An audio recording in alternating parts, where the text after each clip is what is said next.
अभिसार Sharma. Film अभिनेत्री काजोल ने तो किसी राजनेता का नाम ही नहीं लिया था। उन्होंने तो सिर्फ इतना ही कहा था कि हमारे राजनेता पढ़े लिखे नहीं हैं। तो बड़ा सवाल ये कि मोदी भक्तों और भाजपा समर्थकों को मिर्ची क्यों लगी। मुद्दा नंबर 2 आज न्यूज चक्र में होगा सुहानी शाह, वो मेंटलिस्ट जिसने धीरेन्द्र शास्त्री को एक्सपोज किया था। बागेश्वर धाम के धीरेन्द्र शास्त्री, क्या आप जानते हैं कि बजरंग दल के दबाव के चलते छत्तीसगढ़ में उनके शो को कैंसिल करना पड़ा। शुरुआत हम करना चाहेंगे काजोल के साथ।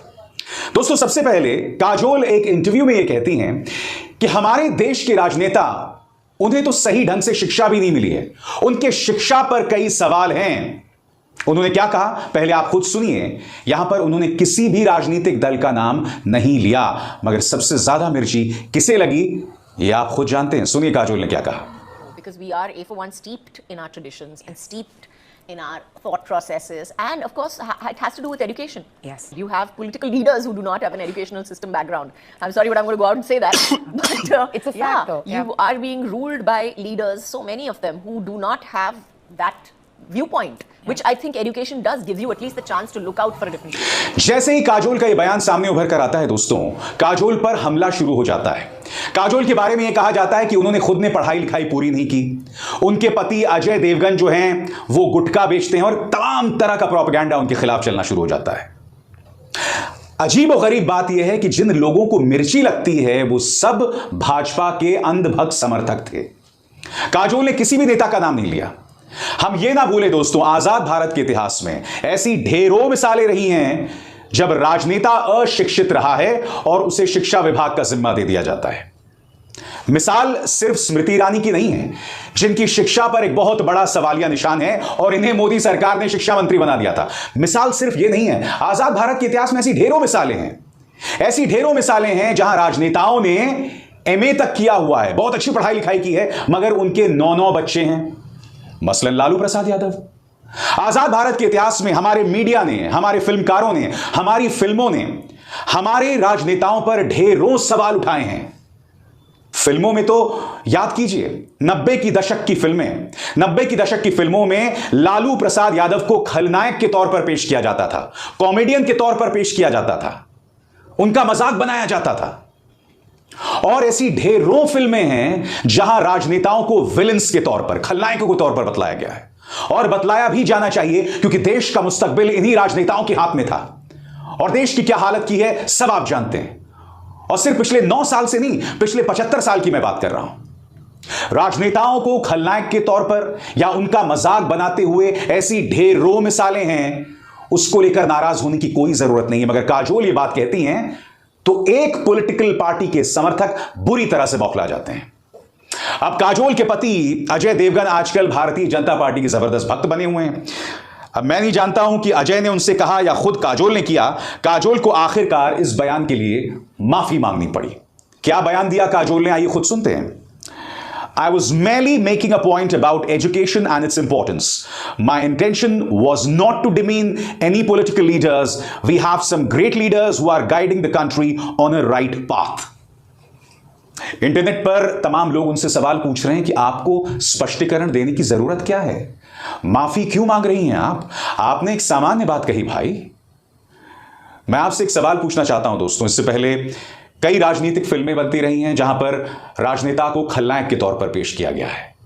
क्या मोदी सरकार और उनका प्रचार तंत्र यह चाहता है कि अब फिल्मों में पुलिस वालों को, क्या राजनेताओं को देवता के तौर पर पेश किया जाए? देखिए, आर्मी पर वैसे ही सवाल नहीं खड़े किए जाते। आर्मी के अंदर भ्रष्टाचार या जो भी ज्यादती होती है उस पर फिल्में भी नहीं बनती, पत्रकार भी उस पर बात नहीं करते हैं। मगर पुलिस की ज्यादती, यह तो एक सत्य है ना। पुलिस किस तरह से अपराधियों के साथ मिली हुई है वो तो एक सच है ना। भूल गए विकास दुबे की किस तरह से उत्तर प्रदेश पुलिस के साथ सांठगांठ थी और उसी के चलते उसने करीब 1 दर्जन पुलिस वालों को मौत के घाट उतार दिया था। उनमें से मारा गया एक पुलिसकर्मी गिड़गिड़ा रहा था एक लंबे अरसे तक कि किस तरह से विकास दुबे जिस इलाके में था वहां का थाना इंचार्ज मिला हुआ है गैंगस्टर विकास दुबे के साथ, मगर उसकी आवाज को नहीं सुना गया था। यह बेबसी दिखाई दी थी। उत्तर प्रदेश की आए दिन मिसाल सामने उभर कर आती है जहां अपने रसूख, अपनी ताकत का इस्तेमाल करके पुलिस जो है लोगों पर निशाना साधती है। और हमारे राजनेताओं के बारे में जितना कम कहा जाए वही बेहतर है। अब क्या हम अपने राजनेताओं और पुलिस के अंदर जो अपराध का एक एलिमेंट है उस पर भी सवाल नहीं खड़ा कर सकते? उनकी अशिक्षा की भी बात नहीं कर सकते? क्या यह हकीकत नहीं है कि प्रधानमंत्री नरेंद्र मोदी की डिग्री को लेकर जबरदस्त असमंजस है? क्या यह हकीकत नहीं है कि स्मृति ईरानी की डिग्री को लेकर जबरदस्त असमंजस है? तो अगर काजोल ने यह बात कह दी किसी का नाम लिए बगैर, तो क्या गलत कर दिया और मिर्ची क्यों लगी? इससे यह प्रमाणित होता है कि भारतीय जनता पार्टी समर्थकों में अपने गिरेबान में झांकने की हिम्मत नहीं है। यही वजह है कि ये सिर्फ गोदी मीडिया को बर्दाश्त कर पाते हैं। अरे काजोल ने तो प्रधानमंत्री का नाम भी नहीं लिया था, किसी पॉलिटिकल पार्टी का नाम भी नहीं लिया था। यह मत भूलिए कि 2014 से पहले हमारे यही अभिनेता हमारे राजनेताओं पर सवाल खड़ा किया करते थे। कई फिल्में बना करती थीं जो आधारित होती थीं किसी खास राजनेता पर, मगर वो फिल्में बैन नहीं हुआ करती थी। हां, आपातकाल में आंधी पर, गुलजार की आंधी पर पाबंदी लगाई गई थी, मगर वो आपातकाल था। आज तो बगैर आपातकाल के आलोचना तो बहुत दूर की बात है, एक टिप्पणी करना मुश्किल हो गया है। क्यों? आज हम न्यूज चक्र में यही सवाल उठा रहे हैं कि आखिर ऐसा काजोल ने क्या गलत कह दिया कि एक पूरे नफरती प्रचार तंत्र को, नफरती चिंटुओं को जोरों से मिर्ची लग गई। आप जल लीजिए, आप बरनौल लगाइए। आपको इस बरनौल की बहुत ज्यादा जरूरत है, सिर्फ शरीर के बाहर नहीं, स्वाद भी ले लीजिए, शायद आपकी आत्मा को शांति पहुंचेगी। कितने शर्म की बात है दोस्तों। और आज मैं सिर्फ काजोल की बात नहीं कर रहा हूं, आपकी स्क्रीन पर मेंटलिस्ट सुहानी शाह। कौन है सुहानी शाह? मैं आपको बताता हूं। सुहानी शाह वो शख्स है, आपको याद होगा धीरेन्द्र शास्त्री जो हैं वो सामने आए थे, ये दावा कर रहे थे कि भाई मैं भविष्य देख सकता हूं, मैं ये बता सकता हूं तुम्हारे परिवार में कौन कौन है। एबीपी न्यूज का वो पत्रकार सामने आया था जिसने जयकारा लगाया था धीरेन्द्र शास्त्री की, उसके परिवार की सारी जानकारी फेसबुक में थी और उसी जानकारी को धीरेन्द्र शास्त्री ने साझा किया था। सुहानी शाह सामने आई थी और वो किसी पॉलिटिकल पार्टी पर हमला नहीं बोल रही थी। उन्होंने सिर्फ ये कहा कि जो कुछ धीरेन्द्र शास्त्री के मंच पर हो रहा है वो सिर्फ सस्ता जादू है और उसके अलावा कुछ नहीं। अब खबर क्या आ रही है मैं आपको बताता हूं। सुहानी शाह का शो होने वाला था कांग्रेस शासित छत्तीसगढ़ के भिलाई में, उस शो को कैंसिल कर दिया गया है बजरंग दल के दबाव के चलते, भारतीय जनता पार्टी युवा मोर्चा के दबाव के चलते। भूपेश बघेल जी सरकार तो आपकी है ना, अब बजरंग दल आपकी सरकार चलाएगी। खबर क्या है मैं आपको पढ़ के सुनाना चाहता हूं। विरोध के बाद सुहानी का कार्यक्रम स्थगित, Bhilai. Mind reading, motivational speaker और मैजिशियन सुहानी शाह का 11 जुलाई को भिलाई का शो कैंसिल कर दिया गया है। डॉक्टर संतोष राय इंस्टीट्यूट भिलाई द्वारा सुहानी को शो में बुलाया जा रहा था। इसकी जानकारी मिलने पर बजरंग दल और भारतीय जनता पार्टी युवा मोर्चा ने गो बैक सुहानी के पोस्टर भिलाई में लगाए और प्रशासन को हिंदू संगठनों ने ज्ञापन देकर विरोध व्यक्त किया। सुहानी, जैसा कि मैंने बताया दोस्तों, वही शख्स है जिसने धीरेन्द्र शास्त्री को एक्सपोज किया था। वो धीरेन्द्र शास्त्री जो आजकल दिल्ली में घूम रहे हैं। याद दिलाना चाहूंगा, हाल ही में दिल्ली में उनका कार्यक्रम था। और क्या आप जानते हैं, कुछ खास रूट्स में स्कूल्स ने अपने बसों को रद्द कर दिया, वो बसें जो स्कूल बच्चों के लिए थी। क्यों? क्योंकि धीरेन्द्र शास्त्री की हनुमान कथा थी। रायन स्कूल ने तो बाकायदा इस संदेश में मां बाप से कहा कि अपने बच्चों को ड्रॉप करो और खुद उठाओ, क्योंकि हम बसें कैंसिल कर रहे हैं। और यह फरमान किसने जारी किया था? सीबीएसई ने। मैं आपसे सवाल पूछना चाहता हूं, एक हनुमान कथा का मोदी सरकार की सीबीएसई से क्या लेना देना है भाई? मगर सीबीएसई फरमान जारी करता है और उसके बाद रायन स्कूल कहता है कि बसें रद्द की जा रही हैं। क्यों? क्योंकि धीरेन्द्र शास्त्री की हनुमान कथा थी। यह तस्वीर देखिए, पुलिस वाले किस तरह से उनके सामने नतमस्तक हो रहे हैं। इस खबर के मुताबिक पुलिस वाले जो हैं वो धीरेन्द्र शास्त्री से अपने भविष्य के बारे में पूछ रहे हैं।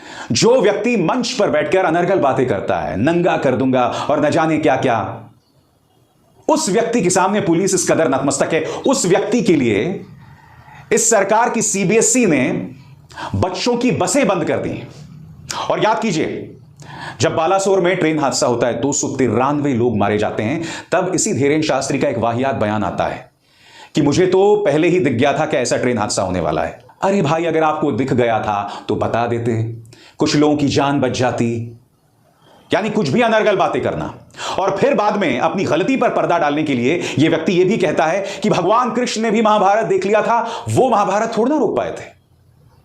खुद की तुलना भगवान कृष्ण से और जो मारे गए हैं उनकी तुलना कौरवों से, क्योंकि हार किसकी हुई थी महाभारत में? कौरवों की हुई थी ना। यह व्यक्ति अनर्गल बातें करता है, मगर शो किसका कैंसिल किया जाता है? सुहानी शाह का। वो सुहानी शाह जो किसी पॉलिटिकल पार्टी के साथ नहीं है।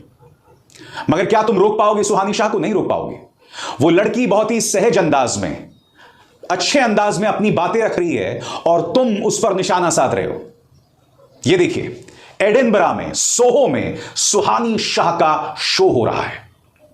इस तरह से सुहानी शाह देश का नाम रोशन कर रही है। क्योंकि मैं बता दूं, ब्रिटेन में मेंटलिस्ट्स की कमी नहीं है। बावजूद इसके अगर स्कॉटलैंड के एडिनबरा में सुहानी शाह को बुलाया जा रहा है तो यह बहुत बड़ी बात है, बहुत बड़ी बात है। मगर हमारे यहां कांग्रेस की सरकार जो है नतमस्तक है बजरंग दल और भारतीय जनता पार्टी के युवा मोर्चा के सामने। क्यों? मगर क्या आपको हैरत हो रही है? मुझे तो नहीं हो रही है, क्योंकि इसी धीरेन शास्त्री के सामने कमलनाथ नतमस्तक होते हैं, उनके घुटनों पर आके बैठ जाते हैं। यह स्तर है हमारे राजनेताओं का, जो अपने आप में कितनी बड़ी त्रासदी है।